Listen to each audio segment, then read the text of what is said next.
ความอ่อนโยนของเขาอาจซ่อนเงามืดที่เธอไม่อาจคาดคิดสวัสดีค่ะยินดีต้อนรับสู่ Talk Tasty เพื่อไม่ให้เสียเวลาเราไปชมตอน2กันได้เลยมาโกโตะเริ่มต้นเช้าวันใหม่ด้วยการเข้าครัวทำอาหารอย่างตั้งใจและพิถีพิถันเหมือนทุกครั้งเรนเดินออกมาจากห้องนอนมาโกโตะทักทายอรุณสวัสดิ์กับเขาแต่เขาตอบเธอด้วยท่าทีเรียบเฉยและทั้งคู่จึงนั่งทานอาหารด้วยกันอย่างเงียบๆมาโกโตะจ้องมองเขาที่กำลังทานอาหารอย่างตั้งใจใจลุ้นว่าอาหารที่เธอทำจะถูกปากเขาหรือไม่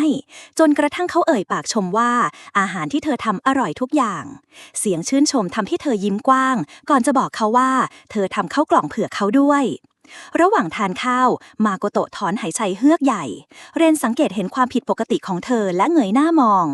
มาโกโตะรู้ตัวและกล่าวขอโทษเขาจึงถามอย่างตรงไปตรงมาว่าเขาทำให้เธอกลัวขนาดนั้นเลยหรือเธอสายหน้าเบาๆบอกว่ามันไม่ใช่แบบนั้นแต่คงเพราะบุคลิกขรึมๆของเขาที่ทำให้เธอรู้สึกเกรงเรนอธิบายว่าเวลาทำงานเขาต้องเข้มงวดจริงจังซึ่งอาจทำให้ลูกน้องบางคนไม่ชอบแต่เขายืนยันว่าเธอต่างจากคนอื่นเพราะทัศนคติและความตั้งใจทำงานของเธอทำให้เขาชอบและผลงานของแผนกที่ดีขึ้นก็เพราะเธอด้วยคำพูดนั้นทำให้บรรยากาศผ่อนคลายขึ้นมาได้บ้างเมื่อเวลาทำงานมาถึงทั้งคู่เปิดประตูออกจากบ้านพร้อมกันมาโกโตะเสนอให้เรนไปก่อนแล้วเธอจะตามไปทีหลังเพราะจะนั่งรถไฟขบวนหลังแต่เรนปฏิเสธเขาบอกให้เธอไปก่อนได้เลยแล้วเขาค่อยตามไปเองจากนั้นมาโกโตะพยักหน้าและเดินออกจากบ้านไปอย่างไม่รีบร้อนเมื่อถึงออฟฟิศคาวาทานิเดินเข้ามาทักทายมาโกโตะพูดด้วยน้ำเสียงเป็นห่วงว่าหลังงานเลี้ยงที่ผ่านมาเธอเป็นอะไรไหมเพราะจู่ๆก็หายไปเลยเพื่อนร่วมงานรุ่นน้องเดินเข้ามาเสริมว่าพวกเขากังวลมากมาโกโตะจึงขอโทษทุกคนมัตสึโมโตะเล่าว่าหลังจากที่มาโกโตะวิ่งออกไปเจ้านายยาคุซ่าก็รีบวิ่งตามทันทีนั่นทำให้คาวาทานิโกรธและเดินกลับไปนั่งที่โต๊ะทันทีเวลาผ่านไปไม่นานยูโตะเรียกมาโกโตะไปคุยในห้องประชุมเขาถามเธอด้วยน้ำเสียงจริงจังว่าทำไมถึงมาขนของไปตอนเขาไม่อยู่บ้านมาโกโตะตอบเพียงว่าของที่เหลือให้เขาทิ้งไปได้เลยยูโตะยังพยายามพูดคุยต่อว่ายังโกรธเขาอยู่ใช่ไหมเรื่องขอแต่งงานนั้นเป็นแค่เรื่องเล่นขำๆไม่มีใครเชื่อแน่นอนแต่มาโกโตะยืนยันชัดเจนว่าเธอต้องการเลิกกับเขาจริงๆคำพูดนั้นทำให้ยูโตะโมโหทันทีเขาเดินเข้ามาประชิดตัวเธอมากขึ้นเอื้อมไปจับใบหน้าเธอแล้วบอกว่าผู้หญิงวัย30ต้นๆแบบเธอมีแม่แบบนั้นด้วยจะมีใครสนใจได้และไม่มีใครให้เธอพึ่งพาได้นอกจากเขาคนเดียว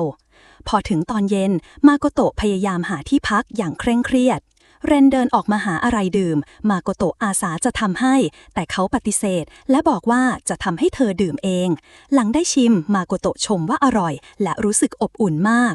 เรนตอบกลับแบบนิ่งๆว่าเรื่องบ้านไม่อยากให้เธอต้องรีบร้อนและถ้ามีอะไรให้ช่วยก็บอกได้เลยแต่มาโกโตะปฏิเสธเขาบอกว่าในฐานะลูกน้องแล้วเธอคงพึ่งพาเขามากไปกว่านี้ไม่ได้แล้วเรียนตอบเธอเพียงแค่ว่าเข้าใจแล้วก่อนเดินกลับไปที่ห้องและเตือนเธอว่าอย่าหักโหมเกินไปก่อนที่ทั้งคู่จะต่างกล่าวราตรีสวัสดิ์กันและกันมาโกโตะรู้สึกตัวตื่นขึ้นมาพบว่าตัวเองอยู่ในอ้อมแขนของเรนเธอตกใจไม่รู้ว่าเธอมาตรงนี้ได้อย่างไรเรนบอกให้เธออยู่นิ่งๆแต่เธอขอให้ปล่อยเพราะตัวหนักเกินไปเขาตอบกลับทันทีว่าก็ไม่ได้หนักอะไรนี่เขาแอบดูหน้าเธออย่างอ่อนโยนและพูดเตือนว่าบอกแล้วอย่าหักโหมเกินไปมาโกโตะรู้ว่าปฏิเสธไม่ได้จึงยอมให้เขาอุ้มไปที่ห้องนอนเขาห่มผ้าให้เธอและกล่าวราตรีสวัสดิ์อย่างอ่อนโยนทว่ามาโกโตะกลับรู้สึกเขินอายและขดตัวอยู่ในผ้าห่มไม่นานเธอได้รับข้อความจากยูโตะที่ส่งมาคุกคามเธอเกือบตลอดเวลาเช้าวันต่อมามาโกโตะตัดสินใจบอกเรนเรื่องยูโตะแต่ก่อนจะพูดเรื่องนี้เรนพูดเรื่องอื่นก่อนเขาขอให้เธอเก็บของใช้ส่วนตัวไว้ในห้องของเธอและขอให้เธอไปที่อื่นในวันอาทิตย์เพราะจะมีแขกมาที่บ้านมาโกโตะตอบตกลงเขาถามด้วยน้ำเสียงสงสัยว่าเมื่อกี้เธอมีเรื่องอะไรจะคุยกับเขาใช่ไหมแต่มาโกโตะอึกอักและเปลี่ยนเรื่องตัดสินใจไม่บอกเรื่องยูโตะกับเขาขณะเดียวกันทางตำรวจยังพยายามสืบข้อมูลเกี่ยวกับกลุ่มฟุโดไกสายข่าวรายงานว่าหัวหน้ากลุ่มจะมีการสืบทอดตำแหน่งให้กับคนใหม่แต่ยังไม่มีใครรู้ว่าเขาเป็นใครแม้แต่ระดับหัวหน้าสูงๆก็ยังไม่มีข้อมูลหลังจากเรนนัดเจอแขกเสร็จสิ้นมาโกโตะกลับถึงบ้านเรนขอโทษที่ทำเหมือนกำลังไล่เธอไปแต่มาโกโตะรีบตอบว่าไม่เป็นไรและจะรีบทำอาหารเย็นให้เขา ขณะที่เธอกำลังเก็บของกลับเจอผ้าพันคอผืนหนึ่งวางอยู่บนโซฟาเรนรีบคว้าผ้านั้นออกมาจากมือเธอทันทีพร้อมบอกว่าเป็นของแขกลืมไว้มาโกโตะพยักหน้าก่อนเดินกลับไปที่ห้องและคิดว่าเขาน่าจะมีแฟนแล้วที่ออฟฟิศมาโกโตะแอบมองเรนอย่างไม่รู้ตัวจนเผลอรินน้ำร้อนจนล้นแก้วยูโตะที่เดินมาจากข้างหลังเขามาตำหนิเธอว่าทำไมไม่สนใจเขาเลยมาโกโตะแสดงอารมณ์ไม่พอใจ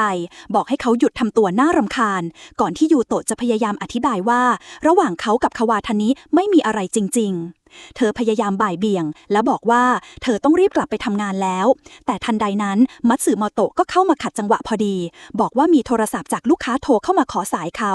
แต่ยูโตะกลับตวาดมัตสึโมโตะแทนมาโกโตะพยายามห้ามปรามบอกให้ยูโตะใจเย็นๆแต่ยูโตะกลับตะคอกใส่เธอว่าทุกอย่างเป็นเพราะมาโกโตะทั้งหมดเรนที่เห็นเหตุการณ์เดินมาต่อว่าทั้งคู่ไม่ควรทะเลาะกันในที่ทำงานและยูโตะไม่มีสิทธิ์ที่จะปฏิเสธสายลูกค้าเขาจึงขอโทษแล้วเดินจากไปมาโกโตะและเรนเดินออกมาคุยกันข้างนอกเขาถามทำไมเธอไม่บอกเรื่องนี้กับเขาตั้งแต่แรกมาโกโตะบอกว่าไม่ว่าจะด้วยเหตุผลอะไรก็ตามเธอรู้ดีว่าเรื่องส่วนตัวไม่ควรนำมาปนกับเรื่องงานและเธอจะไม่ให้เกิดเรื่องแบบนี้อีกหลังเลิกงานยูโตะพยายามขอโทษมาโกโตะที่สร้างเรื่องในออฟฟิศเขาขอร้องและขอคุยกับเธอเป็นครั้งสุดท้าย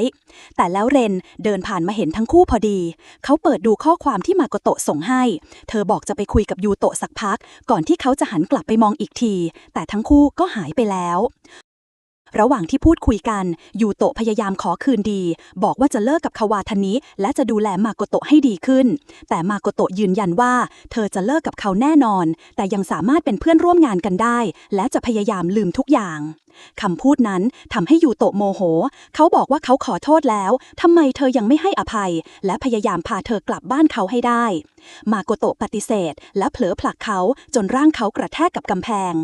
ยูโตะโกรธจนแทบคลุ้มคลั่งพยายามบังคับเธอให้เธอฟังแค่เขาคนเดียวและพยายามบังคับให้เธอกลับไปกับเขามาโกโตะเผลอเห็นภาพเรนที่เคยอ่อนโยนกับเธอแวบขึ้นในหัวก่อนเผลอเอ่ยขอให้เขาช่วยออกมาโดยไม่รู้ตัวทันใดนั้นชายกลุ่มหนึ่งก็พุ่งเข้ามาลากยูโตะออกไป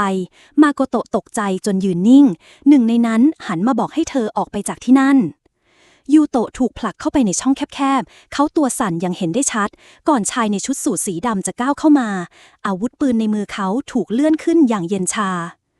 แกทำอะไรกับเธอน้ำเสียงเรียบเย็นดังขึ้นยูโตะเรียบสายหน้าเสียงสั่นเขาบอกว่าไม่ได้ทำอะไรเธอเลยชายชุดสูทย้ำชัดพร้อมเลื่อนปืนขึ้นจ่อหัวเขาฉันถามว่าแกทำอะไรกับผู้หญิงของฉันแค่จัดการแกคนเดียวก็ไม่ใช่เรื่องยากอะไรยูโตะหน้าซีดก้มหน้าร้องขอชีวิตสัญญาว่าจะไม่ทำอีกก่อนเสียงฝีเท้าหนักจะถอยออกไป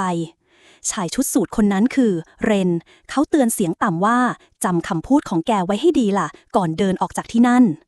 เขาก้าวขึ้นรถคันหนึ่งที่มีชายอีกคนเดินตามหลังมาอีกทีเรนส่งปืนให้พร้อมโยนผ้าพันคอที่เจ้าตัวลืมไว้ใส่มือบอกเขาให้เลิกนิสัยขี้ลืมของเขาสักทีชายคนนั้นรีบขอโทษก่อนเรียกเรนอย่างนอบน้อมว่าท่านรองหัวหน้า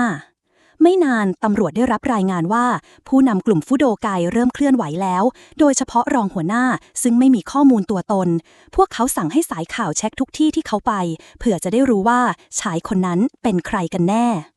ขณะเดียวกันมาโกโตะเดินฝ่าสายฝนด้วยความผิดหวังและหมดแรงเธอหยุดกระทันหันเมื่อมีชายคนหนึ่งขวางทางพร้อมกางร่มให้เธอเงยหน้าเรนยืนอยู่ตรงนั้นเขามองเธอนิ่งๆอยู่ครู่หนึ่งก่อนวางร่มลงข้างตัวแล้วดึงเธอเข้ามากอดแน่นแต่เธอกลับดันเขาออกพร้อมเอ่ยเบาๆขอโทษที่ทำให้คุณเป็นห่วงเรนไม่ได้พูดอะไรแค่ยกมือแตะข้างแก้มของเธอเช็ดน้ำตาให้ด้วยสัมผัสที่แผ่วเบา